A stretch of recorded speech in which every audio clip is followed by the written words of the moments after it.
Welcome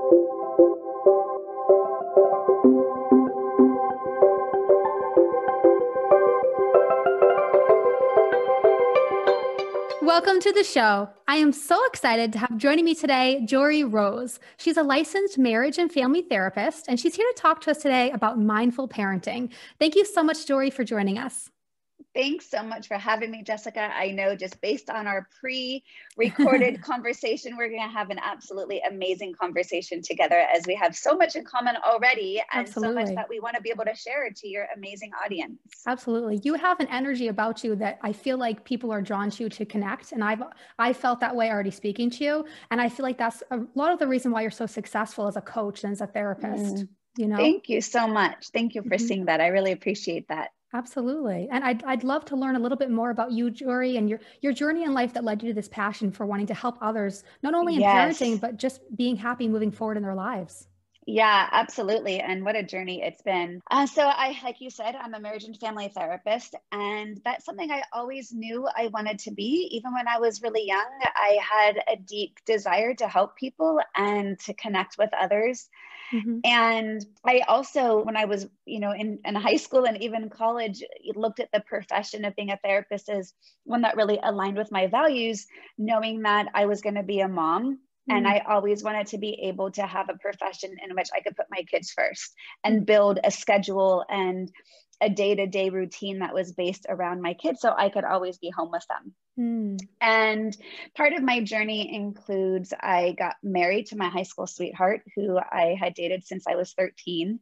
And, but based on some early childhood family transgenerational trauma, I was also raised with a lot of fear and anxiety. And I think I was always searching for what was next, in a way to help calm and ease that anxiety from what was scary in life. The world was a scary place, and that bad things happened. And so I was always seeking that comfort to know that I was going to be okay. And I think that informed a lot of my decision-making, again, to just kind of do what was next. And then one day I woke up in my early 30s. My second daughter was probably a year or two old at the time. And I remember thinking, how did I get here? Like, I don't remember making the conscious choices to be where I am. And even though, here's like the strange paradox, even though I was living the life I completely created, and I was happy, but I wasn't fulfilled. And there was this big void, and it became like this existential crisis of who am I and how did I get here? And I didn't know who I was as separate from my role as wife and my role as mom.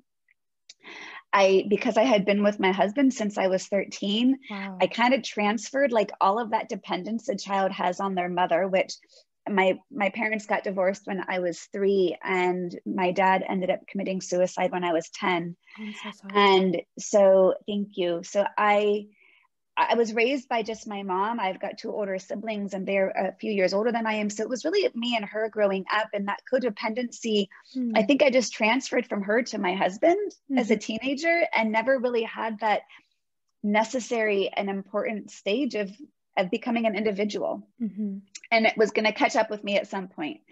And as part of that, just going through those motions so quickly, I ended up graduating college in just 3 years to catch up to my boyfriend, because he was a year ahead of me, and going right into graduate school. So here I was, 24 years old, had a master's degree in counseling psychology, and started my hours in California, where I live in the Bay Area. You need 3,000 hours to become an internship, or internship hours to be licensed to become a therapist before you can take your exams. I got halfway through those hours, and I'm like, I have no business being anybody's therapist. Like, I had this, transgenerational trauma. As I mentioned, my mom's parents were killed in a car accident when my mom was 16. She was the only survivor of the accident. So there was a lot of death and trauma, but yet I had no personal life experience. Like, I kept my life, it was so cocooned in my small world. I like I said, I didn't know who I was and how that was going to best help in serving others. So even though I had gotten halfway through those hours, I decided to stop, and I ended up having kids, and I was a stay-at-home mom, which I loved every single second, because all I really ever wanted was to really just be a mom. Mm-hmm. And I always wanted two girls, and I've got two girls that are now 15 and almost 15 and 17. And Mm-hmm. but then, like I said, I woke up in my early 30s, was like, how did I get here? It's amazing as you're speaking. I'm really resonating with what you're saying. And it's so funny because when we spoken before, we were saying there's something similar about our stories. And I actually got married, as many of the listeners might know this about me. I got married at 18. And I also really woke up when I almost in my 30s and kind of said, how did I get here also? And I don't know how I created this life that I was so unhappy Yes. in. And it was really, you look around and you realize you don't know who you are. And so I think that if it's resonating with me, it's resonating with a lot of moms out there, your story about really needing to find yourself. And I think it's a silent killer of our souls and our spirit. And I say that, and those words sound really strong as I say them out loud. And yet I think it's real.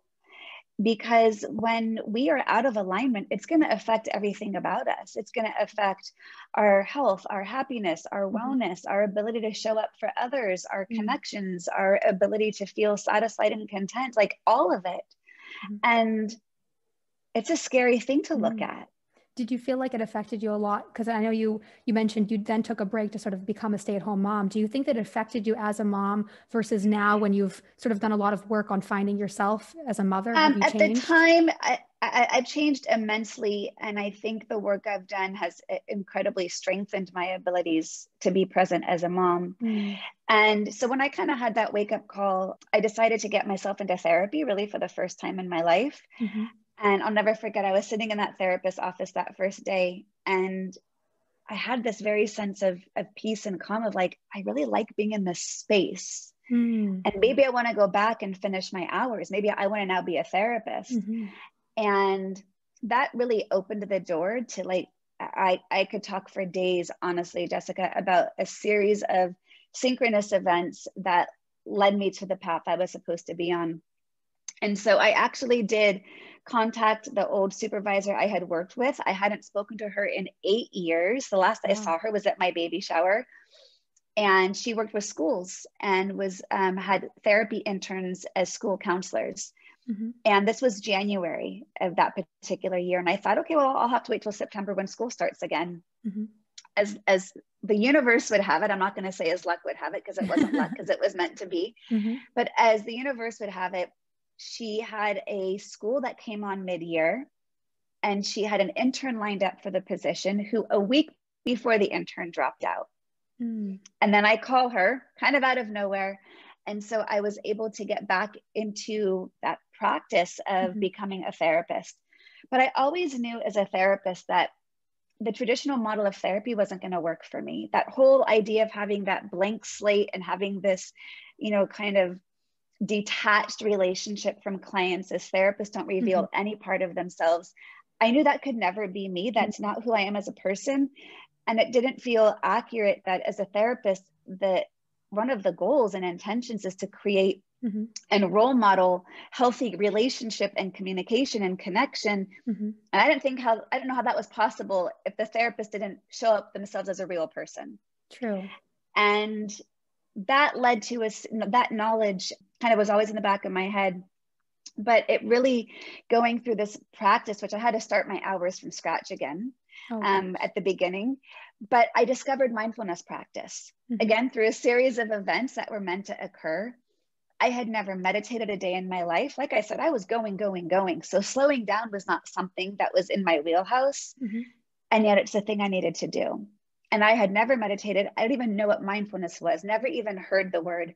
But I started taking a mindfulness course, which led to more wanting to understand it. And so I started delving into mindfulness. And that became the bridge of how I wanted to show up as a therapist. And really providing the space to increase awareness and consciousness and presence and living with intention and being, off autopilot, because I was on autopilot my whole life up till that point. And so I ended up getting certified to teach mindfulness in schools, going on personal retreats, professional trainings. I even did a 5-day silent Buddhist meditation retreat where it was like meditation for 16 hours a day, no eye contact, no reading, no writing. I mean, I delved all the way in. But what that gave me was the ability to get to know myself for the first time, Mm-hmm. which is really scary, because I advise all of you, don't take the time to get to know yourself unless you're really willing to see and accept what you face. That's an interesting thought. Because with awareness, in my mind, comes responsibility. And once I had that awareness of where I was, I couldn't not take action on it. Because for the first time, I learned how to get out of my head and all of those ruminating thoughts and the what ifs and the fears and the anxieties. And I got the clarity to really see, wait, I'm not sure I'm really happy where I am. Mm-hmm. And if I'm not happy, what am I going to do about it? That's true, because you have to then make a change. So once you sort of awaken that part of yourself, then you have to be prepared to then take some steps and kind of shake up your life. Something that someone once told me during the last couple of years that I've really reshaped my life was, they said, sometimes you have to blow up your life. And I feel like that's true. It kind of relates to what you're saying. You have to be willing to sort of face those consequences when you need a big change. And that can be really, really a scary thing. So it's also interesting. Something you're saying, Joree, is, you were so drawn to mindfulness and sort of this idea of being present and being aware. And I feel like in speaking to you and hearing about your life and also following your life a little bit on, social media and all of that, I see that you have this sort of connection to looking for your purpose and looking for, where's the universe guiding me, and listening to that. Because I know that they've done some studies on people who feel they're lucky. Because I know you mentioned the word luck in the universe.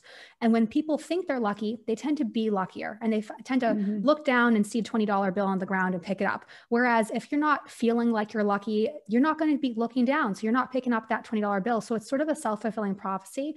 And I can 100%. Yes, absolutely. And I can see that sort of, it sounds like the way that you've found your journey in life has been to sort of listen to what the universe, so to speak, is telling you. Yes. 100%, Jessica. And in fact, even your name, there's so many stories in which I've cultivated that. But when I was at that crossroads, I literally sat back, opened up my arm, like, okay, I am open. I am open. In fact, I started a daily meditation practice. And in that morning practice, I do 3 things. This is my daily practice, takes me all of less than 10 seconds. But I literally get out of bed, I put my feet on the floor, and I go into this open heart posture. And I say to myself, may I be open to all the gifts the universe has to offer me, all the experiences, opportunities, and people who are going to come into my life to put me on the path I'm supposed to be on. That's beautiful. I'm going to include that online for everyone, because I want to be able to use that for my morning meditation too. Can you say it one more time for us? Yeah, I say, may I be open to all the gifts the universe has to offer, all the experiences, opportunities, and people that come into my life to help me put me on the path I'm supposed to be on. Beautiful. And let me tell you, when I opened myself up, the signs didn't stop coming. And I had to learn to not over attach to the sign, but to tune into, this is the universe simply asking me, Joree, are you paying attention? Are you being aware? Rather than the sign itself, it was the message of, are you being aware? And I used those signs as indicators that I was on the right path. And we go back to this idea of how did this affect me as a mom? And, it's devastating to consider divorce. It's devastating to consider breaking up a family unit. And especially, I had been with my husband since I was 13. I knew nothing else. And yet, at some point, there were 2 things that were occurring. One was, there was the known and there was the unknown. And in the known, I wasn't happy. And I had tried cultivating all these things in my life to create that happiness, but I kept being fearful of the unknown, right? And that's what kept me in the known, even though it wasn't where I was meant to be. But then something inside of me one day shifted, and there was a story behind that. We don't have time for all these, but I'll give you the takeaway. Don't worry, you'll come back on it for us. Perfect. The takeaway was happiness, fulfillment, contentment, alignment, authenticity resided in the unknown. And so I was able to make that mindset shift to now the unknown was where possibility resided. And that's awesome. And it helped me create less fear and anxiety about the what ifs and the unknowns, and that the unknown was where I got to create actually this conscious life I wanted to be leading. But the parenting piece and being a mom, you know, one of the things I had to sit with is, what is this role model to my daughters? And especially as having girls, right? And I'm not being genderist in the difference, but women tend to get more stuck in their roles. And it feels harder to redefine ourselves. It feels harder to get unstuck, right? I'm not dismissing that men don't have the same challenge. I just think for women and for mothers, it's a little bit different. And I was very aware of, what is it I want to role model to my daughters? Do I want to role model, you made a vow, you made a commitment, you keep that forever, which I hold great integrity around and believe in that. And yet, where is the room for the fact of, how do I grow and change along the way? And what happens if what was right when I was 13 or 18 or 24 isn't right when I'm 32 or 40? Can I accept that this path is not a straight line? And ultimately, what I wanted to role model to them was how to follow their heart, and that to trust their intuition, and that change doesn't have to be bad. It's just different.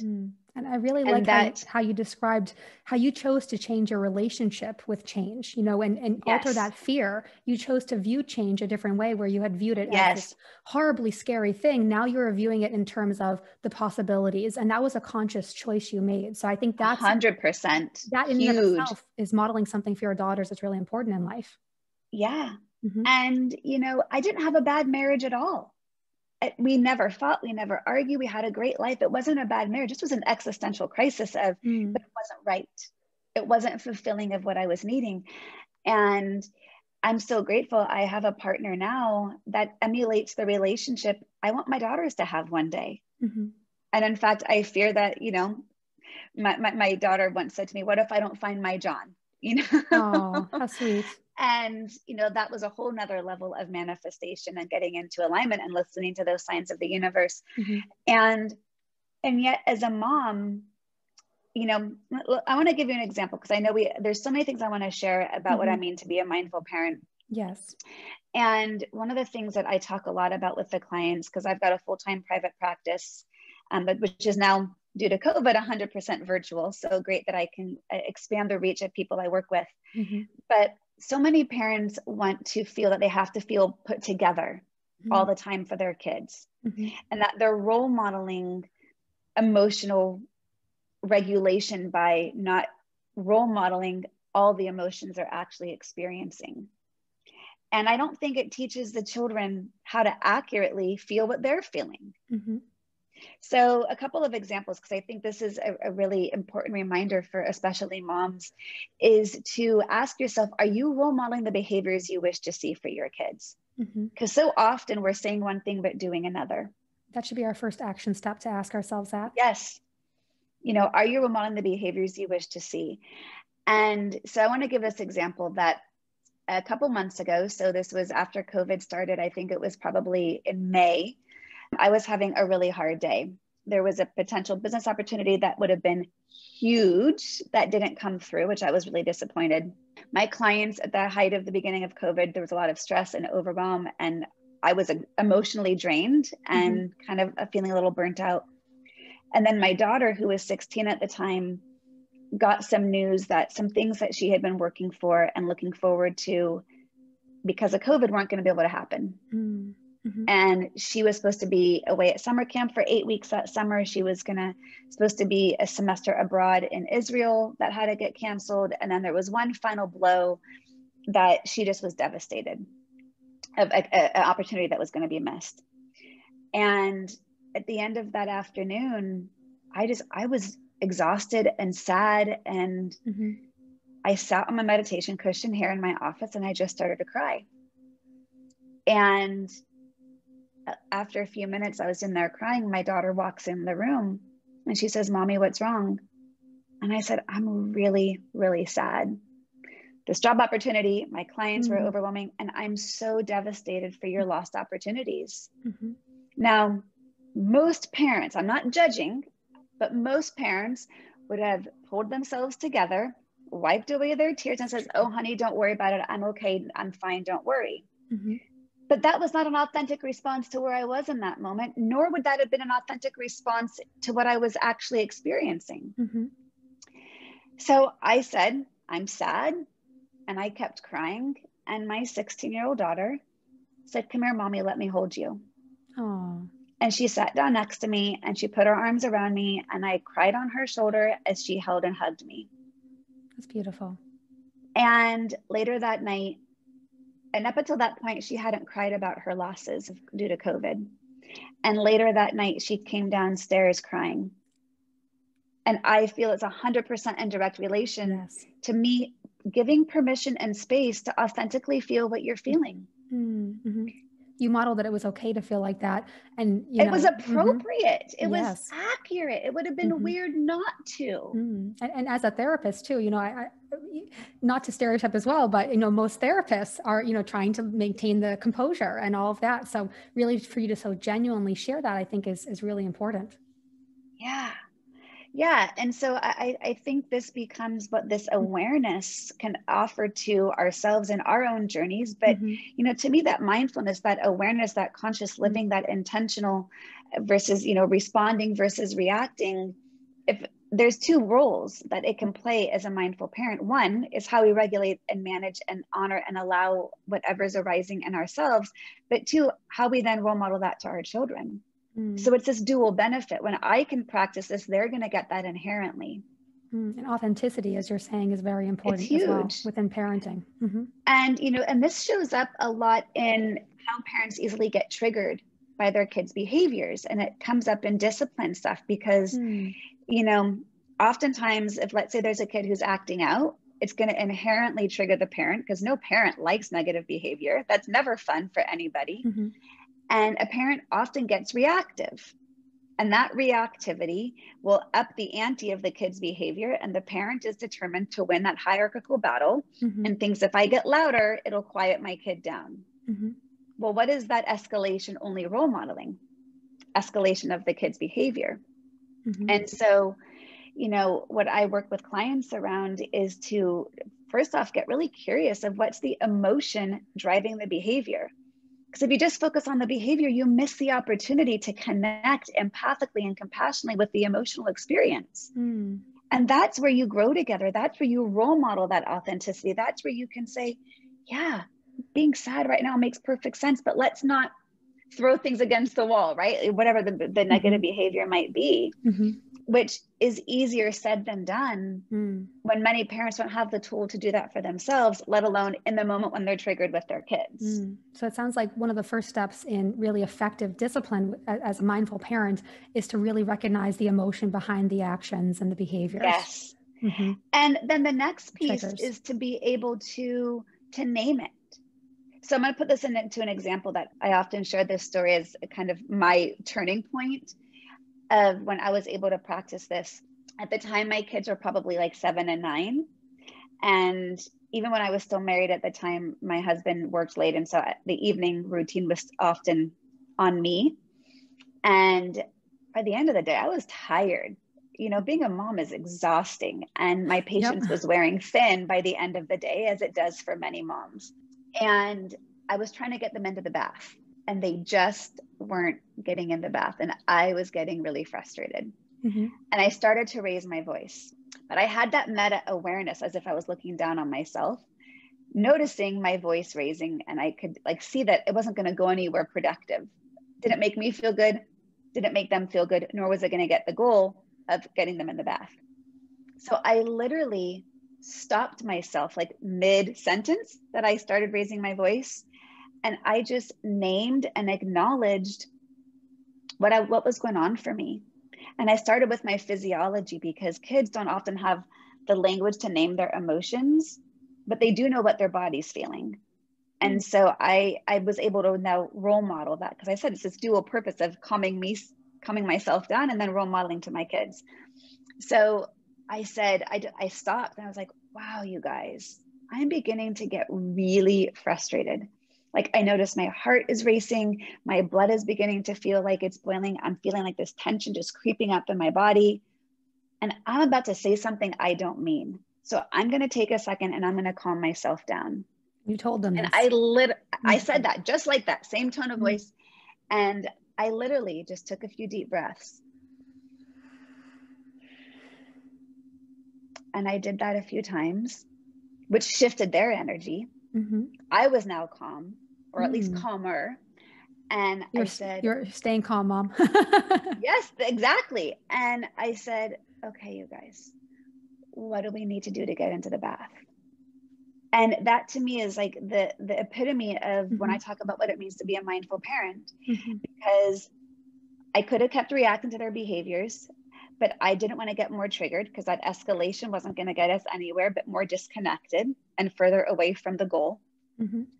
And so I slowed down and I tuned into what was arising in me. I took that deep breath to calm my brain, calm my body. And then that gave me the ability to respond and not react to the trigger.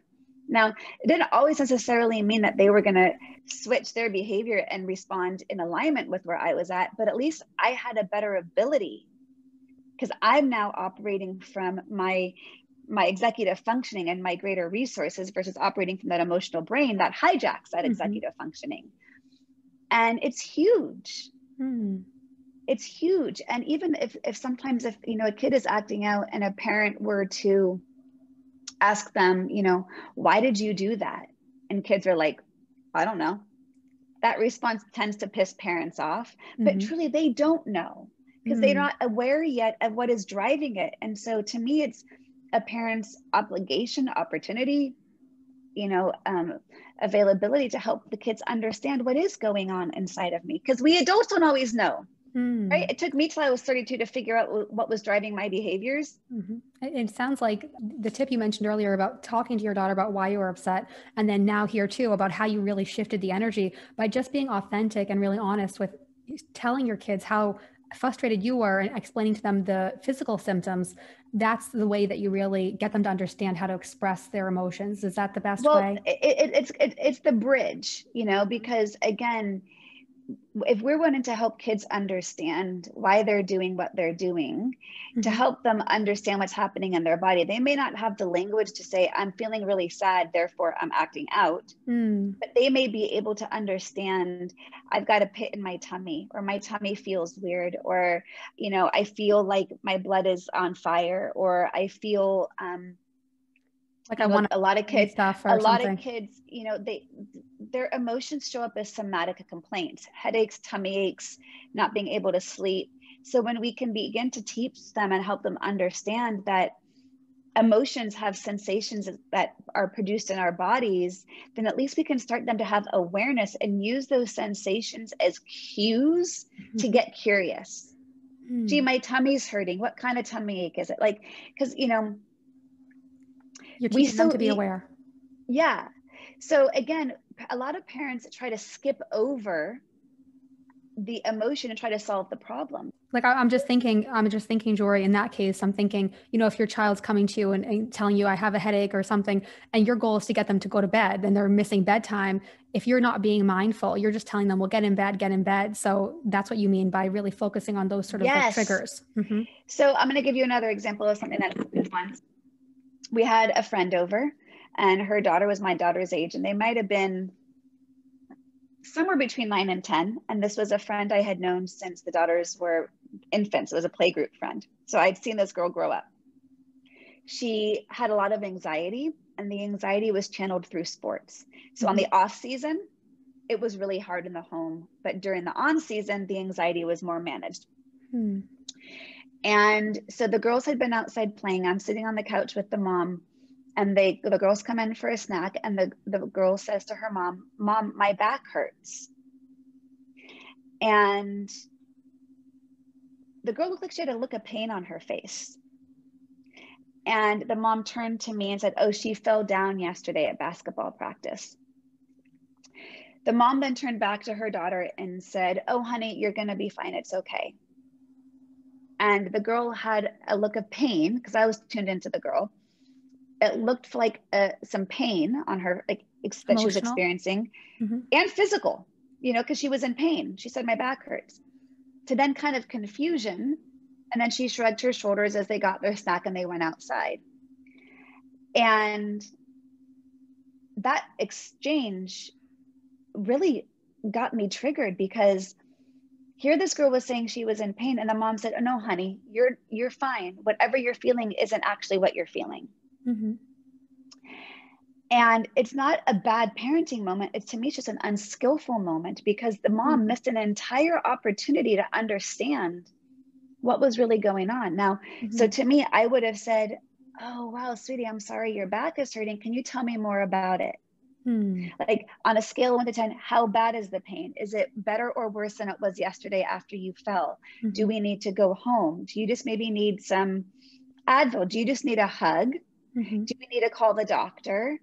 You know, like, let's just get curious for a second. But here's a child who I already knew had anxiety, that the mom just told her, "Don't feel what you're feeling, you're fine." And because kids want to trust their parents, they want to trust that if their parent says they're okay, that they're okay, but yet their body's saying, "But I don't feel okay."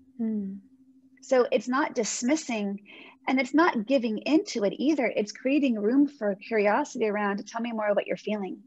And let me honor and acknowledge that what you're feeling is real. And then let's strategize what to do about it."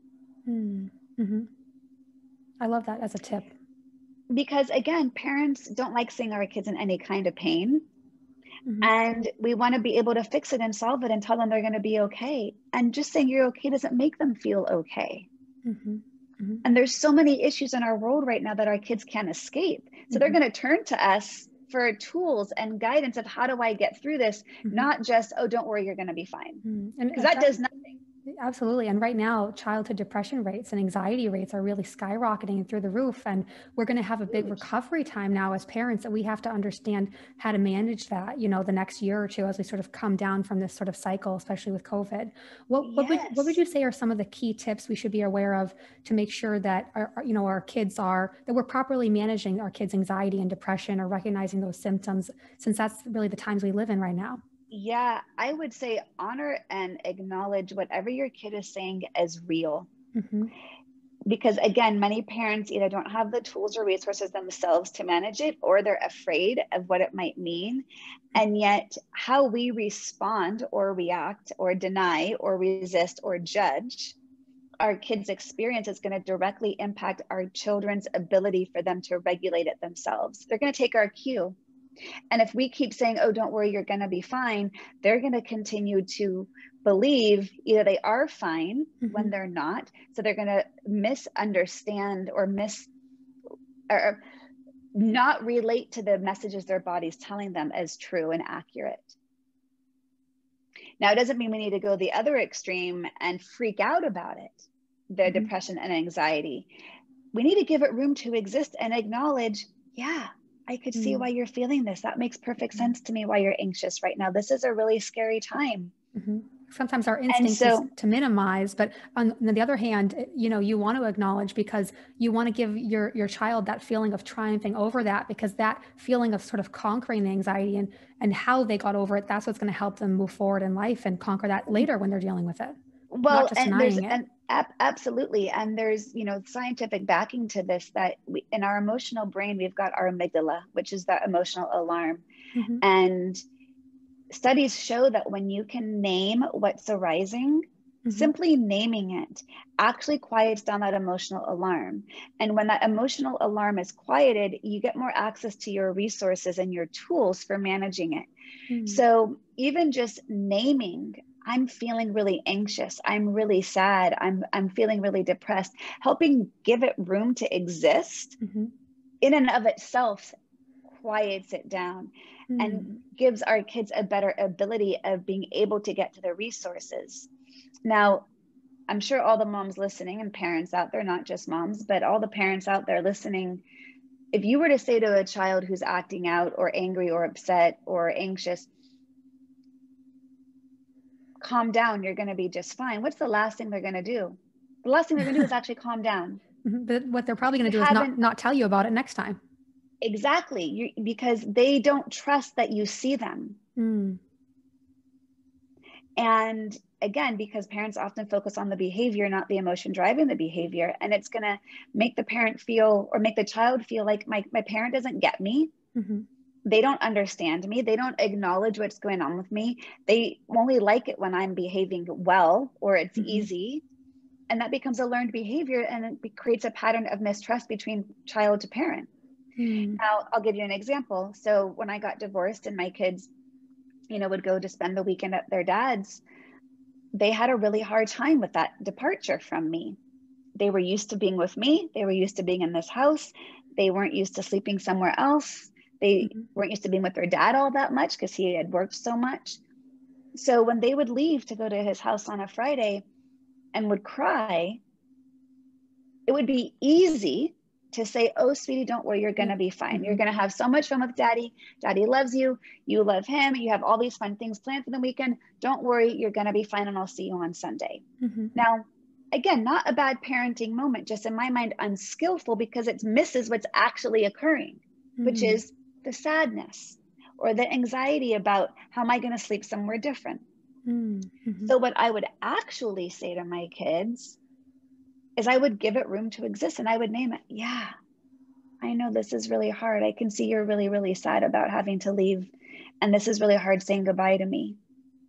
Now, some parents might feel like I'm giving in to the emotion of sadness for fear that if I give into it, the kid might use it to manipulate further on, or that they now have power over me and I've lost power as the parent, which is complete BS, because the more I give it room to exist, the more I have validated that what they're feeling is real, that they're normal, nothing is wrong with what they're feeling, and they feel like I see them. And they feel like they can let it go to a certain degree also, because it's been seen. Because it's been seen. And then they also, because that emotional brain gets a little bit quieted, they'll have a better ability to hearing my strategies over how to get through it. What would you tell your kids as strategies to how to get through it? Because I think that's a common problem, especially with the transferring. Nowadays, the divorce rates are so high, and we have to transfer a lot of our kids. What would you do in that case to sort of help your child with that? First and foremost, honor and acknowledge the emotion that's arising without judgment. Allow it to give it room to exist. Don't feel like something is wrong with you for feeling what you're feeling. It's not that you don't love the other parent. It's that this transition's hard. So I would validate that it's a hard transition. I think, so here's the key phrase I always say: validation, then rationalization. If I go straight to rationalization, straight to the strategies, I've missed the opportunity for the emotional connection and for the validation, because that's the piece that's going to make us say that we feel seen and heard, right? So validation, then rationalization. So honor, allow, acknowledge, give room to exist these emotions, whether it's the parent saying it to the child or the child saying it to themselves. Letting it know that it's okay to feel whatever we're feeling. In fact, I always say there's no bad emotion. There's ones we don't like. There's ones that are hard to feel, but they're all natural emotions. They're all part of the human experience. So there's inherently nothing wrong with feeling what you're feeling. So validation, then rationalization. I always advise taking deep breaths, no matter how much kids resist it. But that breath is going to be what helps calm the brain and calm the body. And I would help build up a set of resources. If you're feeling anxious, what can you do in this moment? Can you have a special transfer object that can help going between home to home? Can you, have a ritual of leaving and arriving at the new home? So creating ritual creates some safety and security and creates familiarity. If you have siblings, well, how can you guys support each other through this? Trying to be on the same page as the co-parent, so they're getting the same message in during those transitions. And a lot of it's going to be that inner self-talk, right? If they believe they can't get through it, it's going to be harder to get through it. So beginning to shift the mindset from I can't to it's hard to. And even that subtle shift in language in which we say it in our own mind impacts our experience of how we face challenge. I can't from it's hard to. So it's sort of, you're trying to avoid I'm not sure the word of it, like, I can't seems like, it's a wall. It's a closed mindset. Closed mindset. It is. So you want to move from closed mindset into open with being a mindful parent in the way that you're speaking, the way that you're communicating. Yeah. I always tell my kids, as soon as you say you can't, you've decided you won't. Period. That's true. So, rather than I can't, it's by saying it's hard to, it leaves the room and possibility open for finding solution on how to get through it. Doesn't mean it was easy. you know, but as I always say, you have 100% success rate of getting through everything you never thought you could. The fact that you're here and breathing allows you to know experientially you got through it. You may not have liked it. It might have been hard. It might have been challenging, and you got through it. That's true. You really can get through anything. Even, you know, with the depression and anxiety of what's going on in our world these days, first to validate, yeah, it makes perfect sense. So I think the main thing for parents to do if, you know, if they're experiencing their kids' depression and anxiety is to truly start by just honoring and allowing and acknowledging and that validation that what their child is feeling is normal to the human experience and normal to the times that we're in. And the other thing is helping your child, and for you, because this goes for adults as well, understand that your emotions don't define you. They're not permanent. And that's something that kids don't have the life experience to know, because they feel like, if I'm feeling this now, I'm going to feel this forever. Will it ever go away? And there is a beginning, middle, and end to our emotion cycles. And we just got to develop the strategies to get through it. And even, you know, if the kid is feeling really stuck, studies show that movement is helpful. Breathing is helpful. Reaching out to someone you care about. Physical touch, having a hug, can activate the oxytocin that makes us feel safe and connected. Crying can release positive hormones. Smiling and laughing. So there's a lot of strategies in which we can help kids and adults, because this works for adults. They get stuck just as much. But this is how, again, how we can role model to our kids and what's going on. But validation, then rationalization, I think is a huge starting point. And really being mindful of the language in which you're speaking to the kids of, you know, are you accepting what they're feeling and honoring it, or are you just trying to fix and solve it? I think that that's so important. If you just understand those key pieces as a parent, you'll feel so much more prepared. Huge. Just understanding that, it really helps me as well, because I love the idea you mentioned about, you know, really letting your children's feelings feel validated, because that's going to allow the rationale to really sink in more and them to be willing to take that action, take those steps. And certainly, you know, changing the physical environment and the breathing and all of that and creating rituals, I think are some excellent strategies for us too. And I really love the where you mentioned about changing the wording from sort of a closed wording into, you know, more of an open wording, that you're encouraging them to feel like there's going to be a change, that they can overcome something. It's possible. So I can't is very closed wording. Is there anything else that we tend to say in the normal, you know, course of parenting, normal course of the day, like I can't, that are considered sort of closed sentences that we should be avoiding generally, or be aware of at least? You know what, the one thing that I have really eliminated from my language with my girls is, you know what you should do is, I don't say that to them, because I don't know what they should do. Because here's the thing, so I once read a study when my oldest was a baby, and I wish I kept the study, but it really informed a lot of my parenting and the work that I do with parents. And it talked about how to prevent your kids from succumbing to peer pressure as teenagers. And it was talking about giving your kids as many opportunities as you can for them to make their own choices. Because if you tell a kid what to do all the time and they become compliant, you are not teaching them the strategy of critical thinking. And they become accustomed to doing what other people tell them to do, which is the very opposite thing you want to have happen when they are teenagers. You want them to know how to think for themselves and make a good decision. So I encourage parents to guide their children into making their own decisions as often as they can. Now, as a parent, especially of young kids, you as the parent need to manipulate the options of those decisions, so your needs are still met, right? Because if you were to say to your kid, do you want to put on a jacket? The kid is likely going to say, no. Nope. Even if it's cold out, right? But if you were to say to your child, hey, sweetie, do you want to wear your red sweater or your blue sweater? You're not giving them an option to say no. You've manipulated the two, where either one, they're putting on another layer and they're choosing which one they like.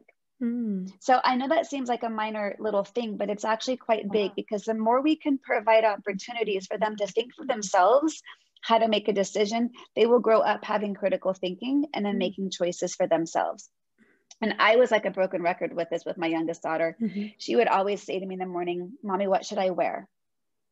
And my broken record statement was, sweetie, this is a wonderful opportunity for you to make a choice for yourself. And I would say, I bought you all your clothes, so I approve of all your clothes. I trust in your fashion sense, because she had really great style from a young age. And let's go look out the window and look at the weather to see what's appropriate for the weather. And other than that, whatever you choose, I support. And she would say, okay, but what should I wear? Hey, love, this is a great opportunity for you to make a choice on your own. And I would keep saying, I'm here to help you, and let's see what you come up with, because I wanted that opportunity for her to start thinking for herself, so it can inform choices later on. And it comes back to so aware, because, what a small thing. If you missed that and you just said, oh, well, wear your sweater, it's cold out, that's a big thing to miss, is a missed opportunity, so that being aware of how you're speaking and those triggers.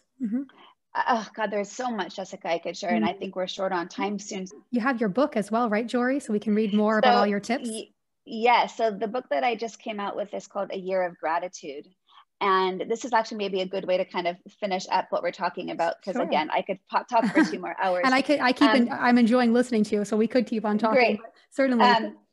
So I think the gratitude, especially for parents, is something really, really important to focus in on. And again, I'm going to give an example of a time that I was teaching a mindful parenting class, because this really resonates with most parents.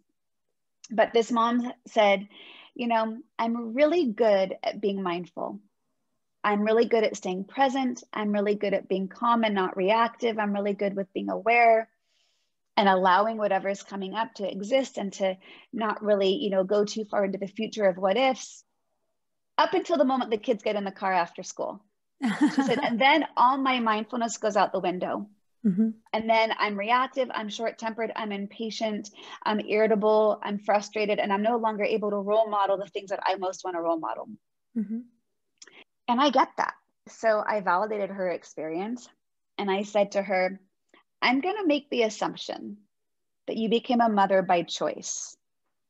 And you very well knew that becoming a mother was going to be hard and loud and messy and chaotic and challenging. And you entered into motherhood by choice, knowing all of this.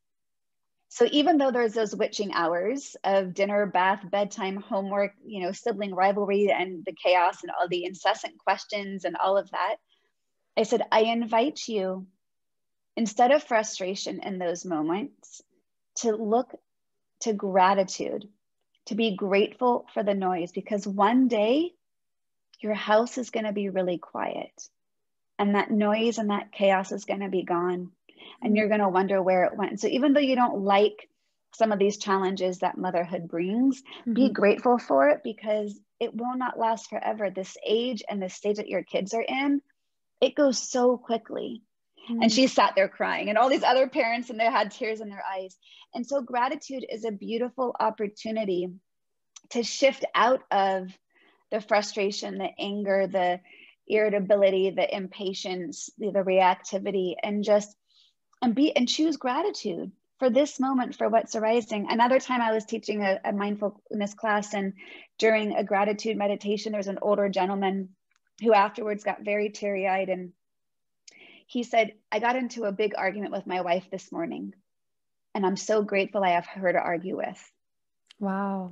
So again, gratitude's a way to turn around what might be a big challenge into, what can I learn from this? How can I grow from this? What's a lesson I'm meant to be learning right now? And how can I choose gratitude for that, even if the gratitude isn't obvious?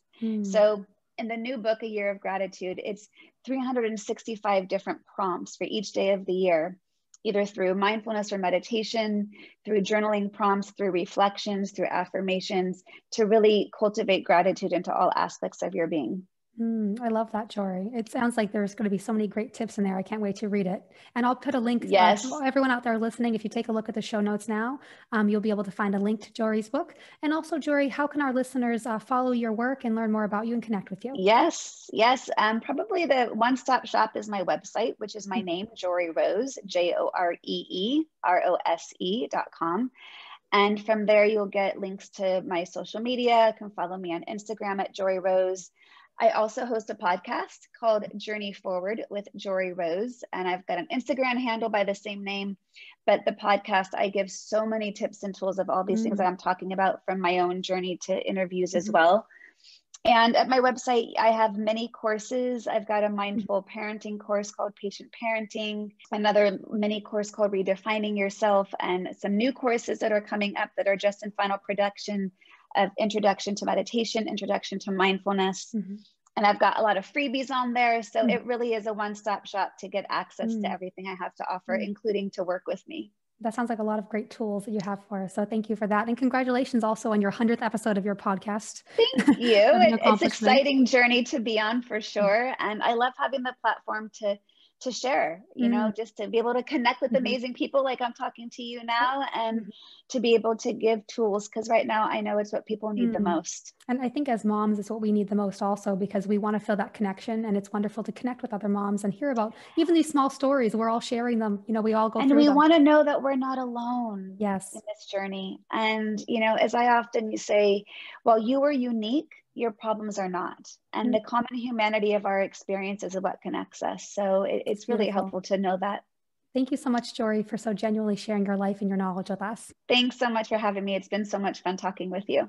I hope to talk to you again soon. Thank you, Joree. Absolutely. Bye-bye.